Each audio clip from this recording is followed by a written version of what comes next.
दोस्तों, सनातन धर्म में हर एक घर में तुलसी का पौधा अवश्य ही लगाने की सलाह दी जाती है, जिससे सुख समृद्धि बनी रहे। और यह भी मान्यता है कि जो व्यक्ति या खास तौर पर जो महिला है, वो अगर नित्य ही तुलसी का पूजन करती है और तुलसी के पौधे में जल चढ़ाती है और इस पौधे के पास में दीपक प्रज्वलित करती है, तो उसका सौभाग्य सदैव बना रहता है और उसके घर में सकारात्मक ऊर्जा आती रहती है। दोस्तों, मुख्य रूप से किसी भी पूर्णिमा की तिथि को विधि विधान से किया गया तुलसी पूजन घर के सभी कष्टों को दूर करता है। और दोस्तों, जब बात आती है तुलसी के पूजन की, तब आश्विन महीने में पड़ने वाली शरद पूर्णिमा के दिन किया गया तुलसी पूजन विशेष रूप से फलदायी माना जाता है। लेकिन इस दिन यदि आप ज्योतिष के कुछ नियमों के अनुसार पूजा करेंगे तो आपके घर में सुख समृद्धि हमेशा के लिए बनी रहेगी। तो आइए जानते हैं कि ज्योतिष शास्त्र के अनुसार आपको किस तरीके से शरद पूर्णिमा के दिन तुलसी पूजन करना है। नंबर 1, दोस्तों, शरद पूर्णिमा के दिन प्रातःकाल जल्दी उठकर स्नान आदि से निवृत्त होकर स्वच्छ वस्त्र पहन लेना है। नंबर 2, तुलसी पूजन शुरू करने से पहले जिस जगह पर आपके घर में तुलसी का पौधा लगा हुआ है, वहां पूजन की सारी सामग्री इकट्ठी करके रख लें। नंबर 3, तुलसी की पूजा के लिए आप जल का कलश, अगरबत्ती, धूप बत्ती, घी का दीपक, सिंदूर, पुष्प, नैवेद्य आदि रखें। नंबर 4, सभी सामग्रियां एक साथ रखें और तुलसी माता का ध्यान करते हुए इस पौधे में जल अर्पित करें। नंबर 5, तुलसी को जल अर्पित करने का भी तरीका होता है। इसके लिए जल आपको तुलसी की जड़ में ही अर्पित करना है। आपको पूरे तुलसी के ऊपर नहीं डालना है, आपको तुलसी की जड़ में ही जल डालना है।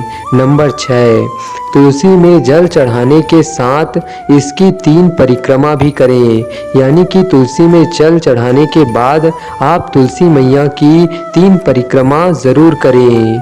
नंबर 7, ध्यान रखें कि हर एक परिक्रमा के बाद तुलसी की जड़ में थोड़ा सा जल भी चढ़ाएं, यानी कि एक परिक्रमा लगाने के बाद तुलसी की जड़ में थोड़ा सा जल डालें, फिर दूसरी परिक्रमा के बाद फिर थोड़ा सा जल डालें, फिर तीसरी परिक्रमा के बाद फिर थोड़ा सा जल डालें। इस तरीके से 3 बार आपको जल डालना है और 3 परिक्रमा लगानी है।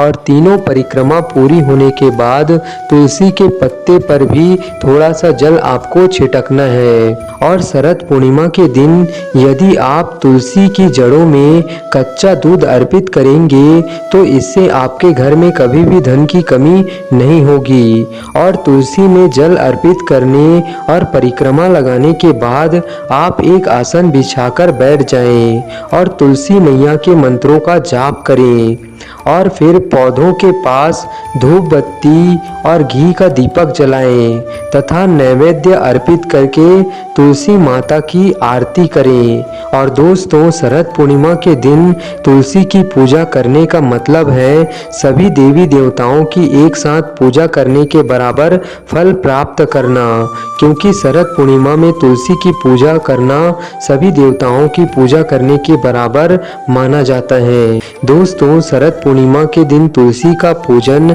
नियम पूर्वक करें और कुछ गलतियों से बचें, जैसे आपको संध्या काल के बाद तुलसी में जल अर्पित नहीं करना है, यानी कि तुलसी में जल नहीं चढ़ाना है, और दिन ढलने के बाद तुलसी का स्पर्श भी नहीं करना है, यानी कि सूर्यास्त के बाद तुलसी का स्पर्श नहीं करना है और ना ही इसकी पत्तियां तोड़नी है। और इस दिन आपको तुलसी के पौधे के पास दीपक जरूर जलाना है, लेकिन दीपक कभी भी जमीन पर न रखें, बल्कि इसके नीचे अक्षत यानी कि चावल जरूर रखें। दीपक के नीचे आपको चावल जरूर रखना है। और शरद पूर्णिमा के दिन तुलसी का पूजन करते समय बालों को आपको जरूर ढकना है। खुले बालों में आपको तुलसी की पूजा बिल्कुल भी नहीं करनी है। तो दोस्तों ये कुछ सावधानियां थी जिन्हें आपको तुलसी पूजन के दौरान ध्यान रखनी है। तो दोस्तों वीडियो अच्छी लगी हो तो वीडियो को लाइक करके चैनल को सब्सक्राइब जरूर कीजिए एंड